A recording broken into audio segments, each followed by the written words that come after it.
Olá, me chamo Maria, sou professora de Geografia e na aula de hoje vamos trabalhar o tema as diferentes formas de regionalização do espaço geográfico mundial e os seus respectivos critérios, né?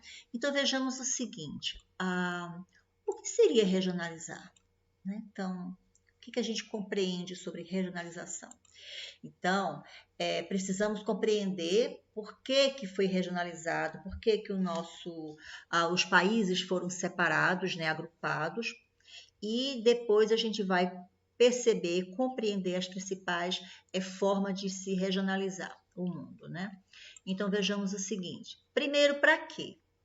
Regionaliza, pessoal, justamente por quê? Para que permita fazer um estudo das características específicas de determinadas áreas, como, por exemplo, as questões políticas, as questões econômicas, as questões sociais. Então, quando você agrupa, né, dependendo das características comuns, fica mais fácil você compreender.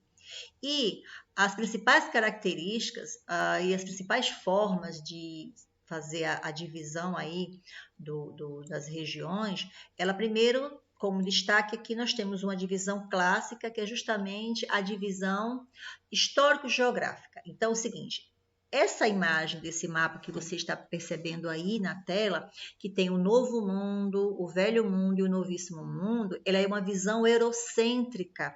Justamente que período? No período das grandes descobertas, das grandes navegações, né, do que nós chamamos o capitalismo comercial.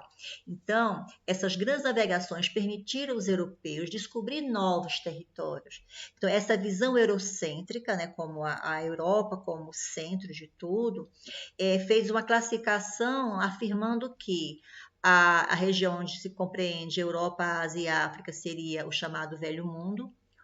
O Novo Mundo, esse Novo Mundo recém-descoberto, onde fica o continente americano.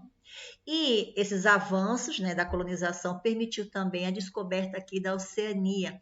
E aí eles botaram na categoria como Novíssimo Mundo, né? Então essa é uma forma também de classificar aí a questão histórico-geográfica. Então foi uma classificação feita lá no passado, no período ainda da colonização e da exploração desses novos polos.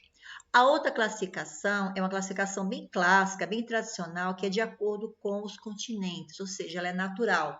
Então, a divisão dos continentes em Europa, Ásia, África, Oceania, Antártida e também o continente americano. Então, é uma classificação muito simples, tradicional, que é essa justamente através aí da distribuição dos continentes, das terras hermessas, né, aí nos oceanos. A próxima classificação ela está relacionada também a uma questão natural que vai ser o clima. Então, a gente tem aqui, de acordo com a linha do Equador, foram criadas o que é chamadas zonas térmicas, essas zonas climáticas, que aí foi agrupando os países de acordo com o seu clima. Então, aqui, tanto ao norte como ao sul, a gente tem aí a zona polar. Aqui na linha do Equador e entre os dois trópicos, o trópico de Câncer e o trópico de Capricórnio, nós temos aí a zona tropical, que seria a zona mais quente aí do planeta, e duas zonas intermediárias que ficam entre o Polo Norte e o Polo Sul, que é a zona temperada. Então, essa é uma outra classificação, levando aí como critério justamente as questões climáticas. A próxima classificação, ela está relacionada justamente às questões econômicas, né? Então, em que momento, em que cenário político surge aí essa classificação de teoria dos mundos?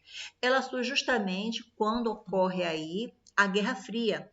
Então, depois da Primeira e Segunda Guerra Mundial, os dois líderes, né, que o mundo vai ser bipolarizado em país capitalista e país socialista, e aí essa bipolaridade permite aí ao francês estudioso, né, um economista da época, a criar essa teoria.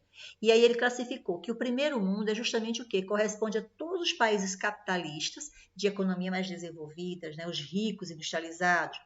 Os países subdesenvolvidos, os países segundo mundo, seriam que os países socialistas, aqueles que aderiram, né, ao sistema que foi colocado também na União Soviética, a ex-União Soviética. E aí são países que têm o quê? Uma economia socialista, uma economia estatal e planificada. E o terceiro grupo seria o quê? O terceiro mundo. Esse terceiro mundo corresponde justamente ao quê? Aos países capitalistas, mas porém eles não são desenvolvidos, porque eles também não são industrializados. Bem, essa classificação de primeiro, segundo e terceiro mundo, ela deixa de existir, ela perde sua finalidade a partir do momento que termina aí o esfacelamento da União Soviética, o fim do socialismo, e essa fragmentação não teve mais sentido colocar primeiro, segundo e terceiro mundo. Então, foi criada uma outra forma também de se regionalizar de acordo a questões de desenvolvimento e economia. A próxima característica, a próxima divisão, vai ser justamente colocar os países ricos, chamados de países centrais, e os que estão à margem aí, os países subdesenvolvidos, como os países periféricos. Então, são países que eles têm uma economia mais fragilizada, eles não têm tanta industrialização, eles dependem de tecnologias que vêm, né, dos países desenvolvidos e também dependem, né, economicamente desses outros países. Então, essa é uma classificação. Só que, além dos países periféricos e os países centrais, existem os chamados países de economia em transição, que são chamados países emergentes. Aí, no caso, aí, o início, né, os chamados tigres asiáticos, o BRICS. Né? Então, são países que começam a ter uma industrialização mais forte, e aí uma economia, né, mais forte, e ele passa por um processo de transição. Então, aí é uma outra classificação. E a última classificação, a gente vai ver aqui na próxima slide, que é justamente essa categoria, países do norte e países do sul. Então, criaram, né, uma linha imaginária, essa linha ela não tem aí, não está seguindo a linha do Equador, porque a linha do Equador é uma outra categoria que divide o continente, né, em hemisfério norte e hemisfério sul. Então, isso é uma classificação também geográfica a partir da linha do Equador. Essa outra também é uma linha imaginária, mas aí ela está definindo os países ricos e os países pobres.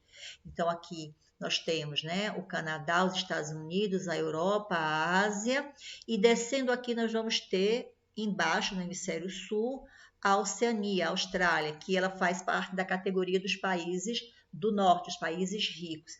E a parte abaixo, da toda verde, é que nós chamamos de países do sul, que seriam os países subdesenvolvidos, os países pobres. Esse critério, recebe algumas críticas, por quê? Porque dentro aí desse cenário econômico, na parte que eles consideram países do sul, país subdesenvolvido, tem os países emergentes, né? Então aí não há um destaque para os países emergentes, esses países que estão aí nessa transição. Então essa também é uma outra característica, uma outra forma também de se fazer a regionalização também aqui do mundo. Ok, pessoal? Por hoje é só, espero que vocês tenham gostado da aula e até a próxima.